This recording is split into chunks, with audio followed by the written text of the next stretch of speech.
Hi there, Pisces. Welcome to a love tarot card reading that I'm doing for your month of May, where we are going to be looking at every single week in the month of May. And when I say love tarot card reading, this is the kind of tarot card reading where we will talk about situations for those of you who are in relationships, but also those of you who are broken up.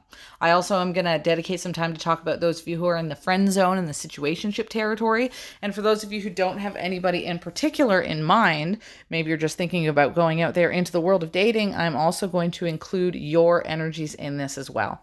And when I say monthly, I mean, this card is going to be for the 1st of the month of May to the 7th of the month. Then we have the 7th of the month onwards to the 15th of the month, a card for the 15th of the month onwards to the 21st of the month, and a card of the 21st of the month onwards to the end of the month. And might I say, you do have the Lover's card here, so there's definitely love coming in, but it's very back and forth. I can see almost an on and off energy of speaking to somebody, then not.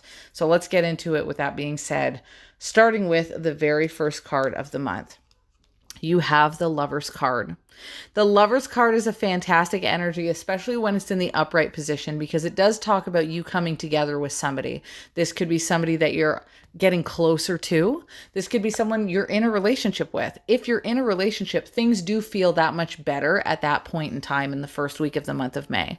If you're separated from someone, it would be that first week of the month when you can all of a sudden see some very dreamy and lovey energy coming in, especially with Neptune doing what it's doing right now, in line with Mars lately. I want you to think dreams and desire and Mars, the willpower to get it done, right? Not to tie a little bit of astrology in, but every now and then I do. But I will say, though, that the Lover's card in the upright position, it also connects to situations that can be where you have gotten out of something and then you're going into a better energy. The reason I say that is because over 100 years ago, Arthur Edward Waite spoke of the Lover's card as a connection to predetermination. So it's a fated situation that's supposed to happen. In the Christian mysticism aspect that Arthur Edward Waite was pulling from when he created the Rider-Waite-Smith deck, he spoke of the idea of Adam and Eve in the Garden of Eden, not as something that was accidental, not as something that was the fall of the woman at the time, Eve biting into the apple, but as something that was supposed to occur so that they could gain some kind of information. And so the Lover's card is also connected to gaining information that could be through good conversations that happen between you and another person. Now, for those of you who are in the friend zone territory, if there's any week in the month of May that could have a lot of you taking that friend zone and pulling yourself out of the friend zone and into a love dynamic, it's that week. That includes those of you in situationships. If you have had an inkling that this thing between you and that person is going to turn into something someday, that's that week, man. That's a really good energy to have. And for those of you who don't have anybody in mind, with the Lover's card, that can show up as one of two things. Maybe, you're not interested in an ex. Maybe you haven't been talking to anybody on the internet. You're just on your own. No one's sliding into your DMs. But in that first week, somebody could. There could be somebody who all of a sudden you hit it off with really good. A new person could be one of the avenues of that. For others of you, it may be a previous person who's trying to come back into your life. But I completely leave that up to you, how you want to handle your exes. I mean, if you want a private reading, we can check it out. But there definitely is somebody who's likely to come along at that point for many of you. But for those of you who, you keep to yourself and you don't necessarily open the door for people to even come into your life, then the balancing is happening within yourself. Because the Lover's card, often connected to Gemini, if we were to look at things from a Hermetic Order of the Golden Dawn stance, if I'm not mistaken, is about that Gemini energy of balance and duality, then we could see some kind of a balancing happening within yourself at that time. Now, that's a very lovely week. That's a very lovely energy to have for that first week. And I'm so happy for a lot of you. But the next week is not as particularly lovey and bubbly.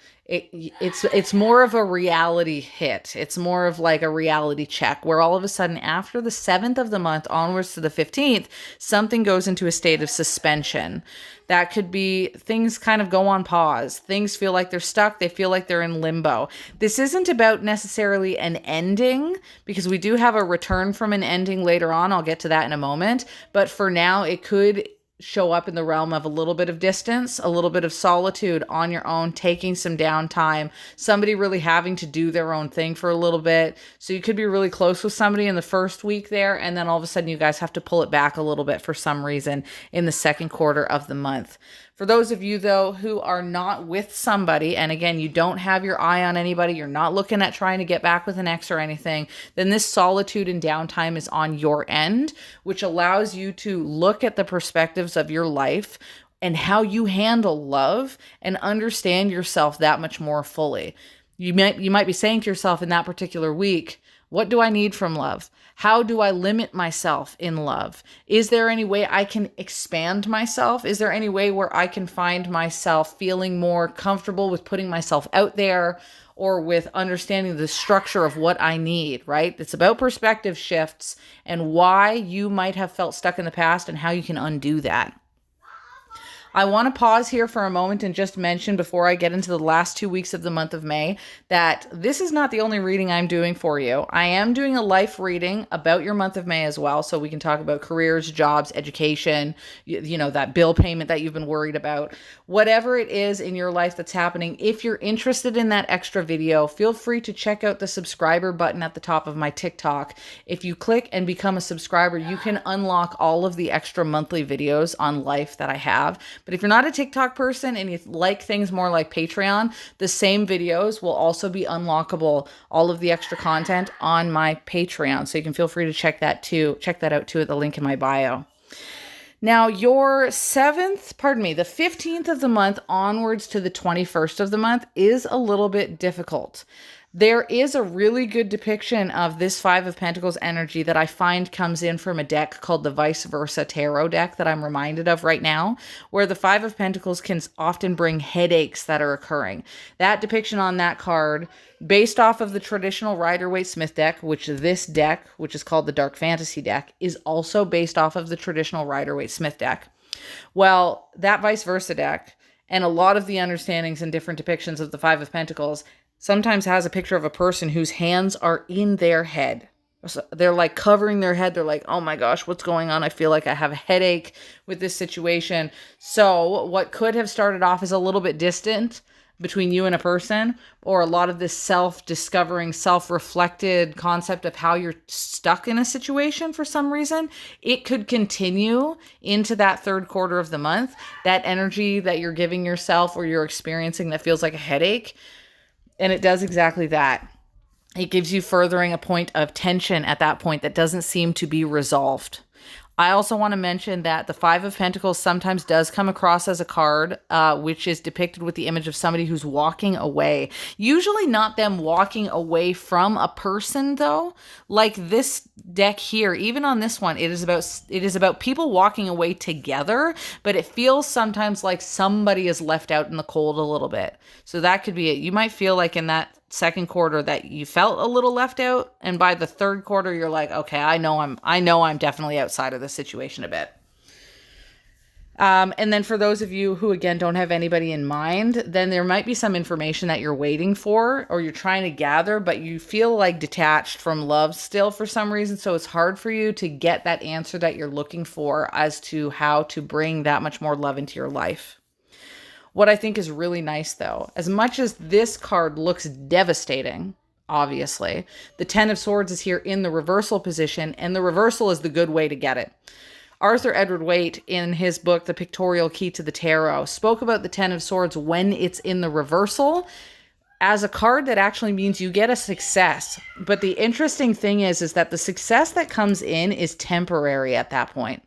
It's the card of profit, even in money, the card of gain in the reversal, but it's not one that lasts forever. So when you have that really good energy coming in after the 21st of the month onwards to the end of the month, hold on to it while you can, because it might be something that you lose a little bit later on and have to kind of redo and reorganize, or it may bring a situation that is good at first, but then you have to circumnavigate around it a little bit and try and find a new direction with how you keep that good momentum going. It's a great week. I'm just saying it's one that's not permanent.